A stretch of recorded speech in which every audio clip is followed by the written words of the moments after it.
Yeah, we could go see interact shows. or see them? No. You can never get booked because they didn't have guest spots. Weird. They didn't have when I was there, 04 to 08 was when I started there, and there were like only a few comedy clubs, and they booked host, middle, headliner, all out of towners. Typically LA. No open mic night, no contest or anything. So yeah it was that was the part that it would have been tough if I would have stayed there, but. In the last 10 years, more clubs have opened up, and so there's more opportunity for local people. Yeah. But yeah, I moved to Denver in 08, and I was real lucky because that was an easier scene to start your own show, to go back and forth between bar shows and the club, Comedy Works. Yeah. And so yeah, I really lucked out moving to Denver. When's the last time you were in Las Vegas? It's been a long time. Yeah, because now I haven't gone back a cellar there, and they've got they have everything. Other, There's a Wise Guys. Jimmy Kimmel has a club. Yeah, that Brad Garrett's room is really cool. I went there to see a friend perform, and I asked him if he thought he could help me get in, and I guess it was pretty tough. They don't use a lot of people or whatever. Yeah. So yeah, I haven't gone back much to try and do shows there. Gotcha. Where are you at these days, Sam? I live in southeastern Colorado. I live an hour and a half east of him, in a place called La Junta, Colorado. But we just bought a house in East Detroit on the 31st of May. Oh, nice. So we're moving to Detroit on July 10th. For kind of following your wife's work, or was this? Well, so we're in La Junta right now because of her job. She wanted to do rural medicine, and she liked the hospital there, and they bent over backwards to bring her in, because they were so desperate for anyone with compassion and skills. So we've been there for 6 months, and then we were just back. She's from Dearborn, Michigan, which is West Detroit, and we were back there, and I was driving to the airport to fly back, and I was like, why don't we just move here? We don't live in the middle. We don't live with my family. We don't live in Denver. We live 3 hours from Denver. I don't see my family. I don't see my friends. I don't do stand-up in Trinidad or where I live in La Junta at all. It's 2.5 hours to the airport. I'm on the road a lot now because there's more opportunities. Why don't we move here? And she looked at me and was like, do you mean it, mister? Can you promise me you mean it? Are you just yanking my chain, Charlie? Well, and she was like, it had to be your idea. I wanted to move here, but it had to be your idea or you would have said no. And I was like, okay. Fucking she mind criminal. You, yeah, exactly. I wonder how long that con was going on for. Who knows? Well, the niece now. We have a niece who's 4. It's my sister-in-law, her sister's daughter, and the niece likes me a lot now. For a while, it was pretty rocky. She didn't give a shit if I lived or died. But now she's all about me. So I'm during the week I can chill with the niece, and you can get a job doing inner city medicine, which is your second pursuit if you can't do rural. So we're moving up there. I met him in 2009, I think.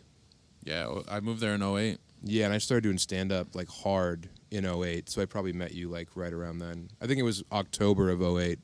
I met him at a weed Halloween show, and everyone was in costumes, and he had a swastika on his forehead because he was Manson. I didn't know there was a costume contest. I didn't know there was a costume contest. Yeah, he came from a separate event. He came right from work. Oh, boy. And I remember he was smoking a cig out front, and he was lit by these lights, and he had a fucking swastika and this crazy look in his eye, and I was like, fuck, I got to be friends with that guy. Yeah. I must have had handcuffs and a sweatsuit. And I didn't want to buy anything. Yeah. And so I looked around and I thought, wait till they get a load of me. Yeah.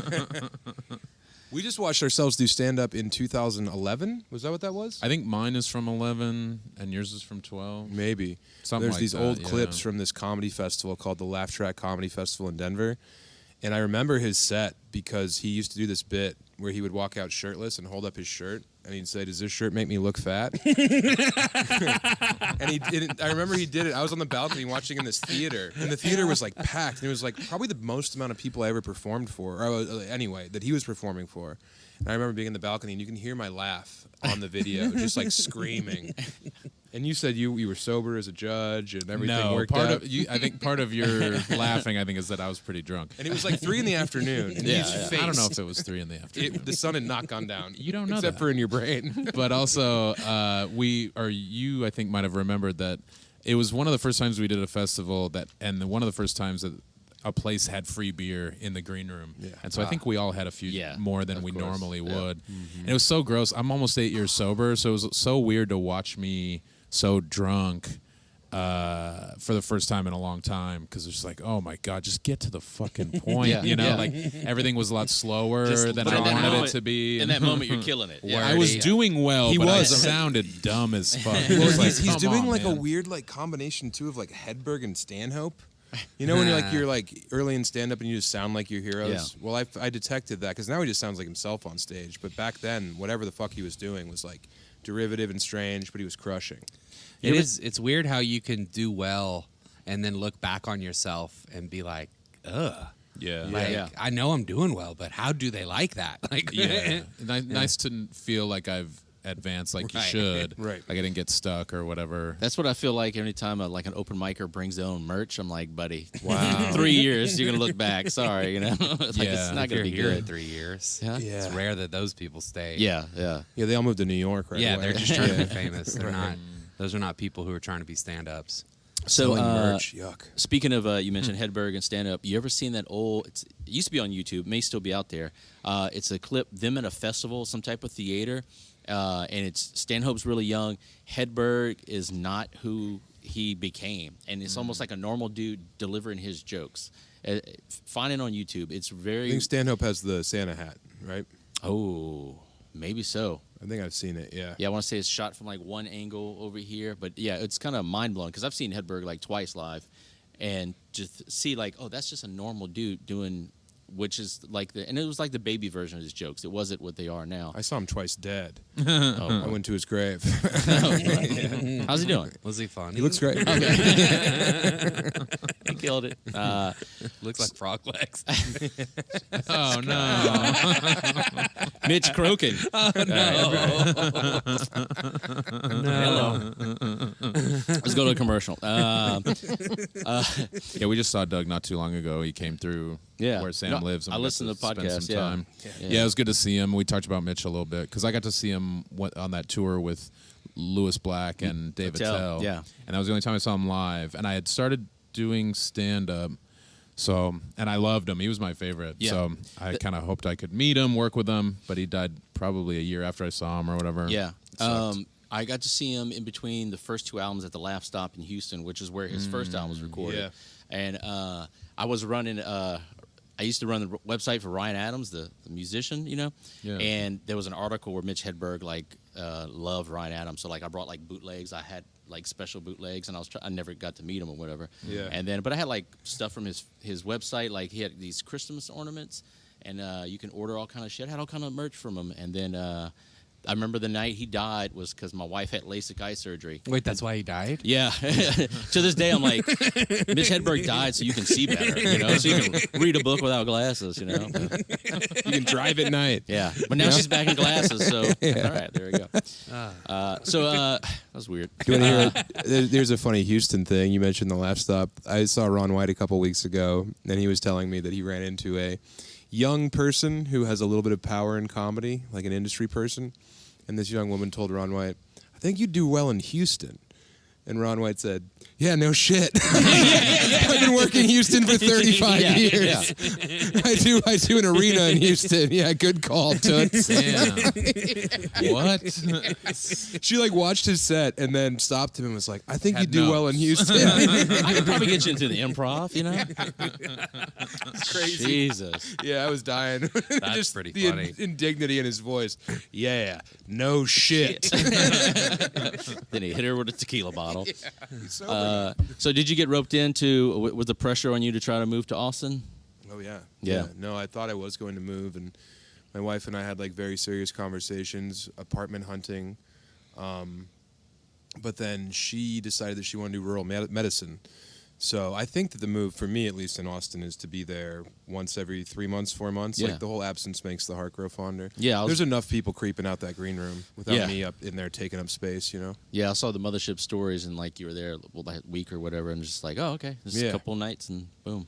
Yeah, and like he gets so good to me. He'll give me Sam Tallent and Friends shows whenever I go down. Yeah, that's awesome. And like I go down because like Tony will hit me up and ask if I can do a Kill Tony or something. But yeah, no, I'm glad the way things are going there. But living there would be like, my wife would be very unhappy there. Yeah. And she's like paramount in my life or whatever. Yeah. Yeah. I got one of those. You know how it is. Yeah, I'm kind of. If I like visiting Austin, Austin's a place where I like to go. Where does your friend Austin live? In Houston. I'm inside of Austin pretty regularly. He tours with Ron White. All right, I like. He's the bus. Oh boy. I'm big. It's okay. Get him. Let's go on here. All right. You'll I never think understand. Austin- It looks like y'all on the same team. It's like Team Red Hats against Team Cool Hair. Yeah. You guys both have great hair. Yeah, it yeah. sucks. Team 4 more years over here. Sam's old opener. Yeah. Oh, I opened with that at that show in on that 2012. video. Yeah. 4 more years. That's my life expectancy, everyone. I was embarrassed by my set. But Oh, it was good. it was solid, but it was like very like. You weren't wasted and sweaty like me. Yeah, that's true. Does the Shirtless. shirt make You me got a look shirt fat? on. I did it like 4 times. It's always funny what we remember from when we're starting out, you know? Like certain people's jokes are burned into your brain. I Yeah. did that joke like 3 times. I got sick of it, so I stopped. But But I people saw it all 3 times. Yeah, people I remember was it. there. And they remember certain things more than you do sometimes because they heard it more. Or you were writing other stuff or whatever. We were Yeah, driving it's around funny. the other day, and we just like went word for word through our friends' sets from like 2013. Yeah, that's always And, like fun. we remember like every joke that they would tell, and then, well, I won't tell that story, but yeah, it is just strange what's burnt into your brain. Yeah. Yeah. Yeah, I'm scared to commit to something like that too. Like the committing to the act out has always been like, but sometimes I do find that just taking that little leap, like very recently, I just started, like I have a joke about Velcro belts and I just started putting the microphone up to it to make noise. That's I good. realized that people didn't actually believe. They heard me telling my joke, but they didn't know. I knew something was missing. People didn't actually believe I had Velcro belts.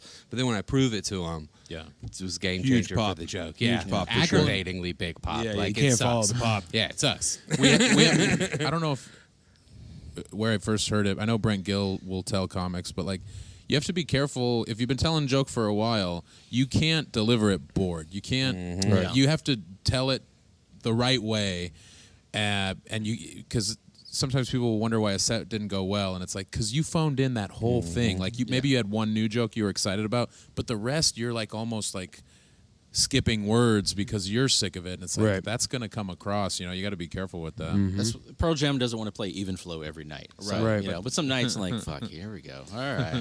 Yeah, especially if they're bombing and then check drop hits. Yeah. They're like, oh, let's give them the hits. Everyone's like, you should go to Houston.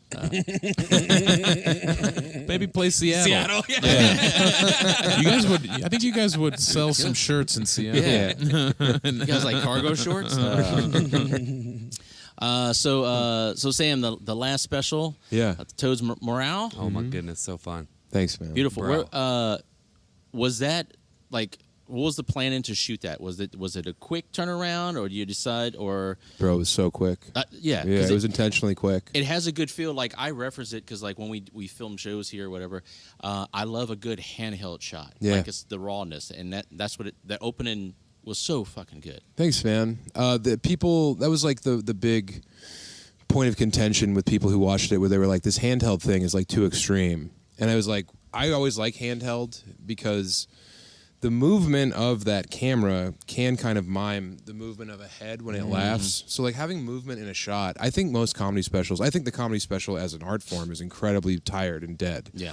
And like you can't, and I don't want to ever be the guy who like puts in like I think Gillis did a good job with it in Texas, in Austin, with like he had just a little bit. He came out of the gate with that like banger joke. His about first one? the Yeah, the one in age of Austin, consent. Yeah. And then he does the thing where he pulls back and does the shot of Creek in the Cave from Yeah. outside, people in line.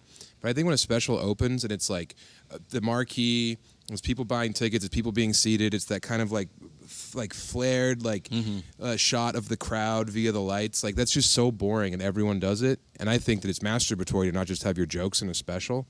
So it's like I wanted it to just be like bang, bang, bang, bang, bang, and then when it's over, fucking Sopranos ending, and that's the end of it. I described it to someone as like, you were going on stage and you're like, we should film this. And it's like, who's got cameras? And then bam, that's what it felt like. But it was great. Thanks, man. Yeah. Yeah, like everything was very like meticulous in that. And people thought that I like hired people with iPhones. And it's like, we made confident choices. Yeah. And it's like, I think that I've come a long way from worrying about like right or wrong choice, as opposed to like, if I'm confident in it, then that is the choice we should make, you know? How involved are you in the final edit as far as like the shots? I was in there. Everything? Yeah. Good? Yeah. But after the first one we did, Waiting for Death to Claim Us, which was 14 shows from 3 different cameras, I kind of, this time I let the editor, Patrick, and I let the director, Zach, decide like what the best angles were, and then I just went in and would like agree or disagree, or make this one longer from this angle, or let's tighten it up and go back, just because I would realize like this edit right here fucks with the punchline.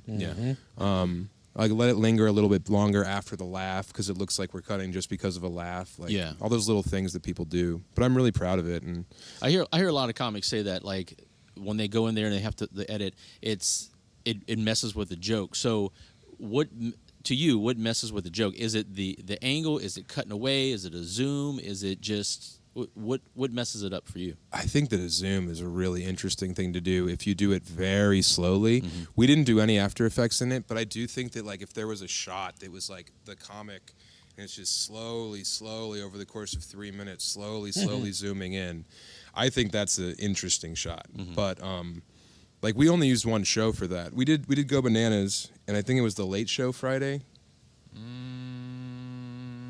Maybe early Saturday. Was it early? No, I think it might have been early. So what it was is Late Show Friday. The first show I was like just trying to kill, you know, and I was like, it was going fast. I was going fast. And then at the second show, Lund got off, and in that little moment when he's leaving the stage and I'm in the back, he's like, take your time. They're great. Go slow. Slow down a little bit. Slow down a little bit. Because they were laughing real hard at everything. Yeah, yeah. And I think we both have that thought of like step on the gas. Right. And you hear from comics, from successful comics, that you have to slow down, but it always feels weird, like masturbatory, doesn't it? Yeah. To like, oh laugh Well, longer. I'm gonna take my time. But you do kind of have to. Same thing with, like I said, if you're telling a joke board, you have to be conscious of how you're doing it, and not everybody, or people are going to hear every word. If you slow down a little bit, it's going to feel more intentional. Everybody's going to get it, laugh hard.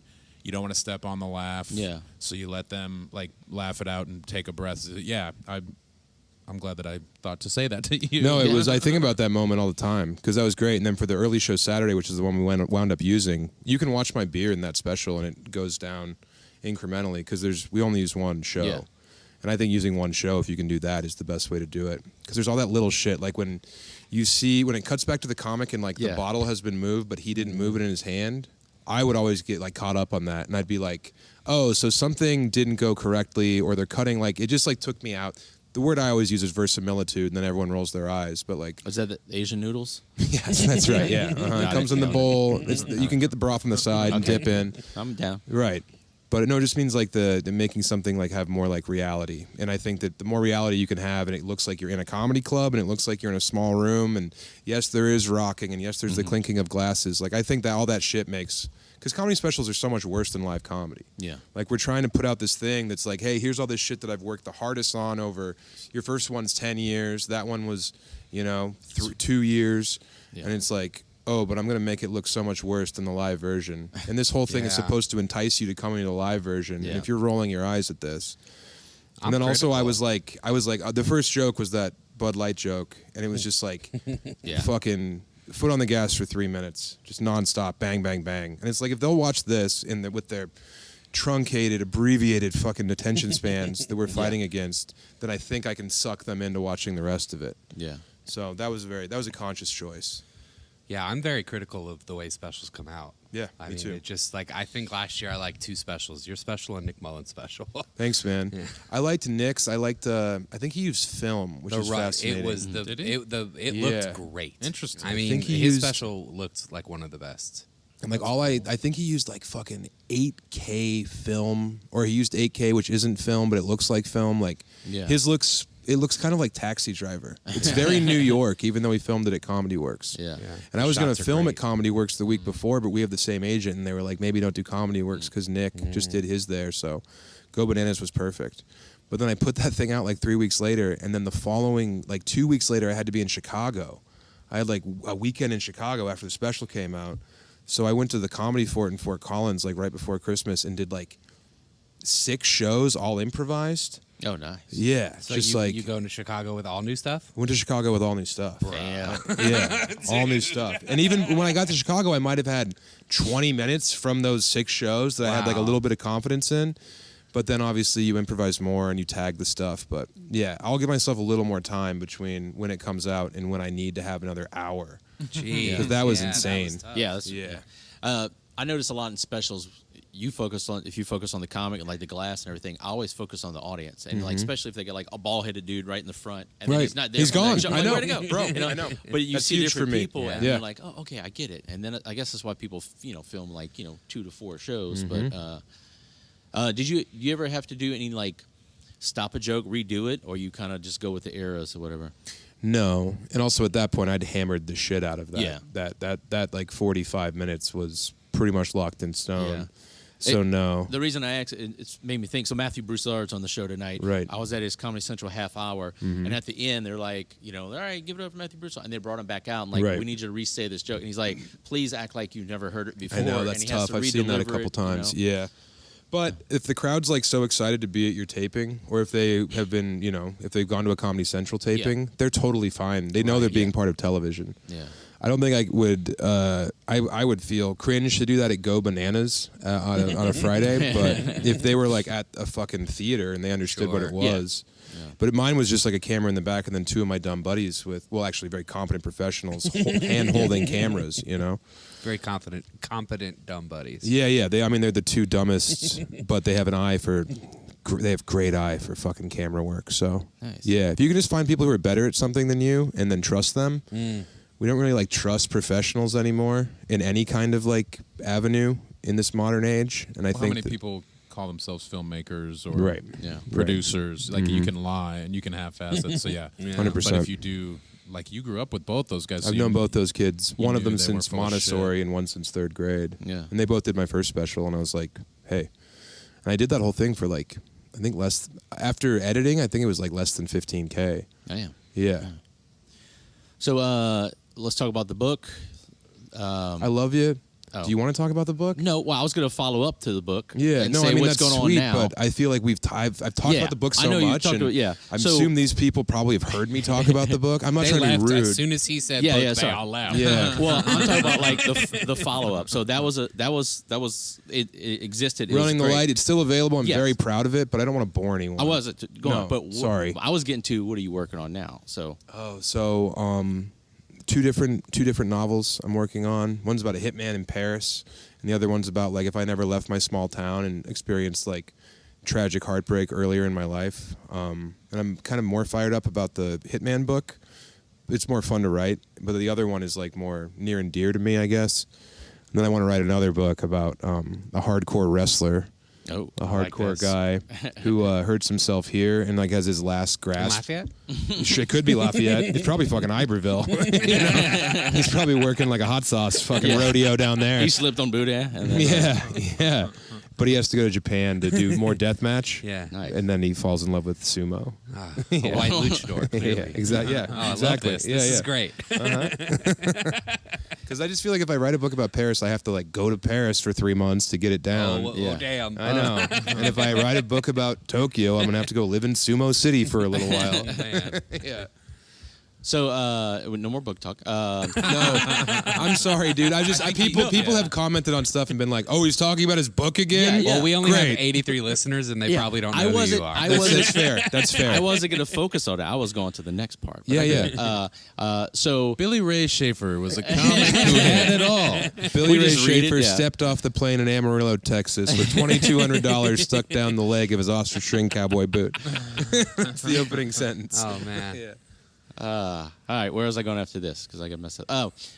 So what's next? Like you just hitting the road a lot? I got the travel show Wide Yeah. World, which I'm very excited about. Are you and Ari fighting because he has his?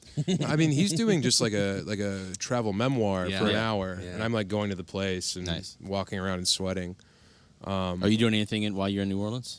No, we talked about it when we went over to Best Stop. I was like, I would love to do like a Swamp People episode of Wide World with like Lane and have him take us around like where he grew up. But New Orleans for sure has been gored by travel cinematography. Yeah. Yeah. So I think it'd be tough to do anything interesting there. Sean Patton just shot something too. I mean, everyone has shot something. It's like, oh, do you want to show people in the rest of the world something valuable about America? New Orleans is a fucking lock. Yeah. You know. Let's show them the real New Orleans. Yeah. Yeah. Nobody's done that yet. Everyone's afraid to do that. Yeah. Yeah.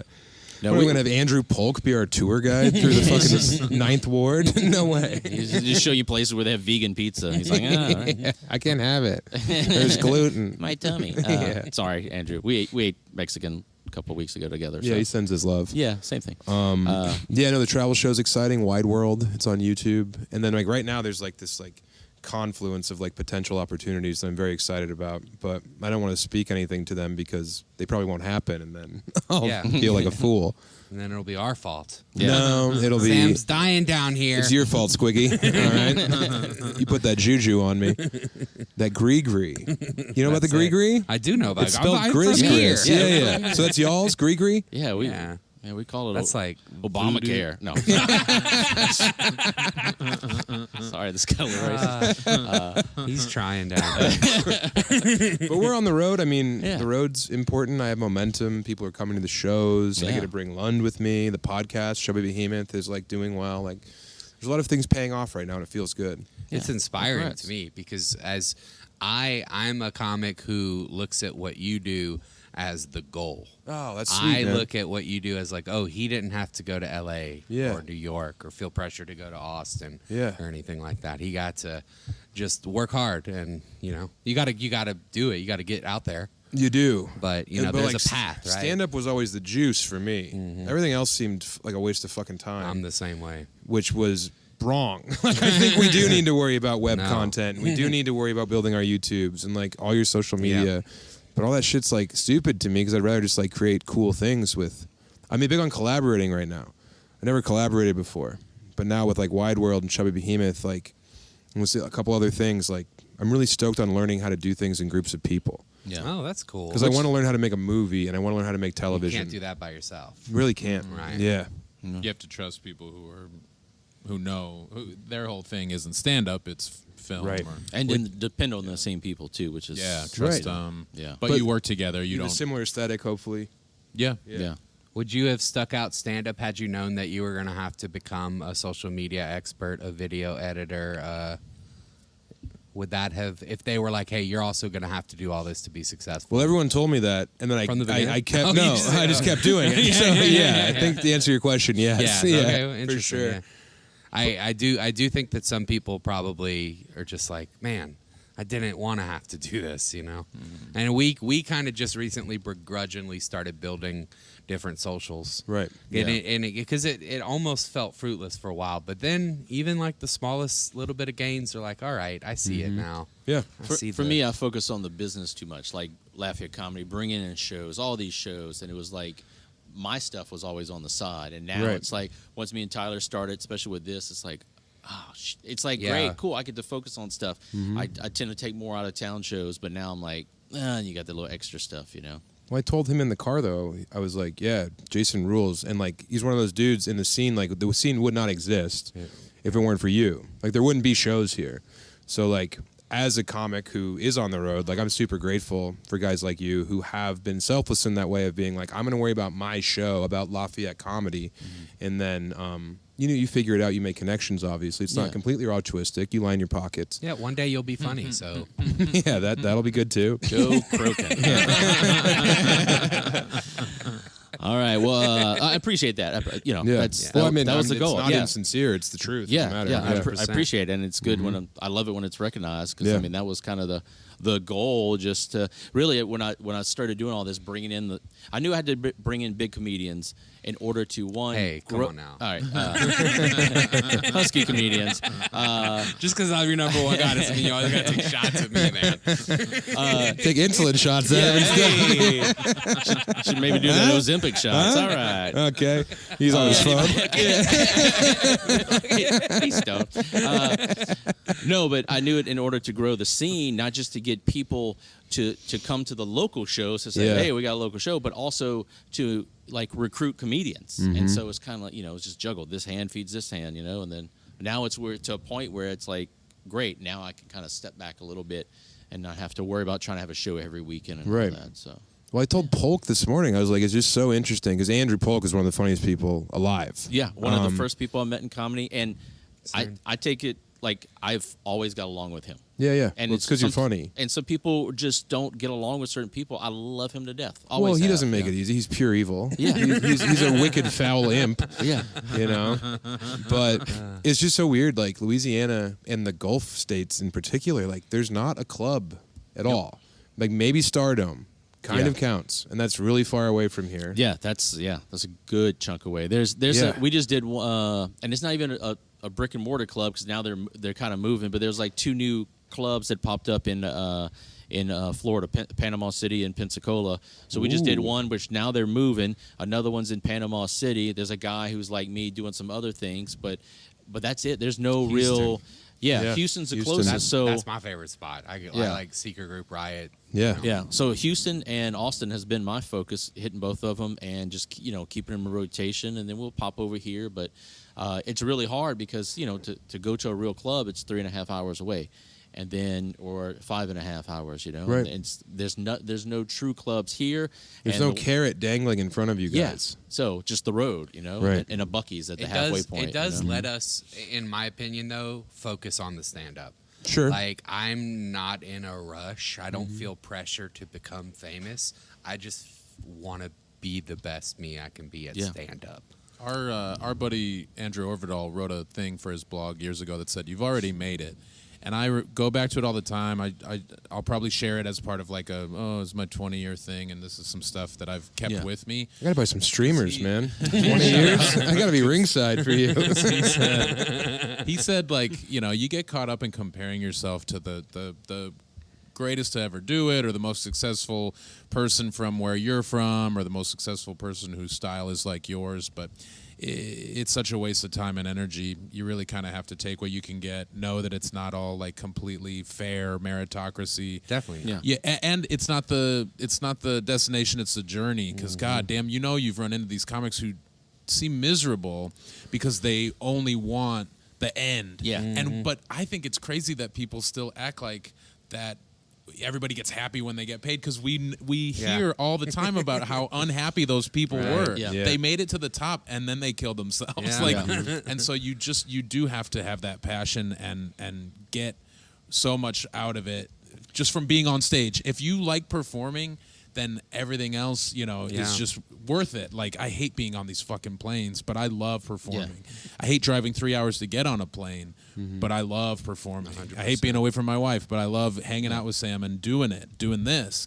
And if everybody could just like not worry about rent and be happy, that would be cool. But it feels like you're almost not winning when that's where you're at. And it's like, man, you are kind of winning though, because you don't hate your job every day.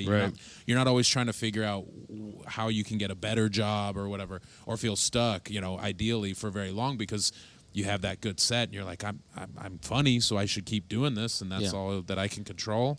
Tyler says it all the time after a show. He goes, "We're so lucky we get to do this." And it's like, because like, it's not the fame. It's you get to do something you love and then get off stage and know you had a good job, and it's So. And also, your friends are the funniest people alive. Yeah, no doubt. Like, and then when I go on the road, I get to hang out with the funniest people in that town. Like, I never am not surrounded by really funny people. Yeah. And a lot of people don't know anyone funny. And like, I know every funny person alive. And like the funniest ones. And then people come to the show, and then I'll do like merch afterward, and they'll be funny. Like, they get some shit in. There was this guy in Seattle, we were like, let's take a picture. And me and Lund have our arms around him, and immediately in the photo, he just goes like this. He goes like this, and I was like, what the fuck? That's great. Like a metal lead like, singer of a metal band would be like, a skull goes here. A skull would go here. Or like an obelisk or something. Yeah, that was funny. I don't know if he was trying to be cool or funny, but it was both. I don't know. So yeah, I'm looking just for that thing to do in a picture, and that yeah. was something that This one gets old, or like this we've been one. doing the Jim Morrison. Yeah, do the Elvis on the toilet. Oh, it's so good. You can only do this so many times before you're like, I'm not mad about anything at all. Yeah. You know? I've How seen about Limp this Bizkit one? in concert. Oh, Yeah, exactly. Yeah, you got the right hat. Well, thank you guys. Let's wrap this up. We got a wonderful show tonight. You guys missed it. And what's cool that you said is like, I came here and I did that outdoor spot at the food thing, and there was just people there, and I was so happy, and I signed books afterward, and people had my book. And then last time we were here, we came to this room, the big room that I always wanted to be in, and we sold, I don't know, 80 tickets or whatever, and tonight, like, we've sold more than that, and like, yeah, it just about feels double. good to see Yeah. actual growth, you know? And it's just because, like, when people came to those first shows I would do at fucking Siberia in New Orleans, I had to kill for 7 people. And then next time there's 14, and then there's 30, and then That's there's right. 6. Like, that whole thing really matters a lot to me. And if we would have came here tonight and there would have been less ticket sales, I would have used the hotel room. And I would have been my last hotel room ever. I need a tub to bleed out in. Yeah, but, exactly. Yeah. But it all feels good, man. No, man. Fuck yeah. You have the very punk rock approach, like from bands, because I did bands before Yeah. music, and it's like you hit, you recycle, you keep going until it builds, and if it does it, then you Because skip it. I used to play punk rock shows for 10 kids in a basement in West Virginia. And I remember the other bands, we kind of like, fuck. And they're already like mad that they're not going to have any money, and they're trying to figure out where they're going to stay. And like, we would play our hearts out for those kids. Yeah. And they would stand there afraid of us, but respecting it and kind of trying to figure out why they enjoy it. And I always had that with comedy too, where it's like, you give them Black Flag. It's not their fault that no one showed up to see Black Flag. You give them Black Flag. And that's always been like the main important thing to me is give them a show no matter how many people's there. Yeah. Yeah, I 'Cause if saw you wanna you come do back- the small room at Skankfest, and Yeah. you made it your fucking home. Oh, for thanks, 10 man. minutes. It was incredible. You didn't even step on the stage. Do you remember this? Oh yeah, that was the one where I was trying to bomb. Yeah, they called him on stage. He didn't even go on stage. He grabbed the mic from off the stage and stood in front of the stage and declared that he was attempting to bomb. Yeah. and did not. He could not. Yeah. And then it was funny at the end of that because like I was like, who am I supposed to bring on?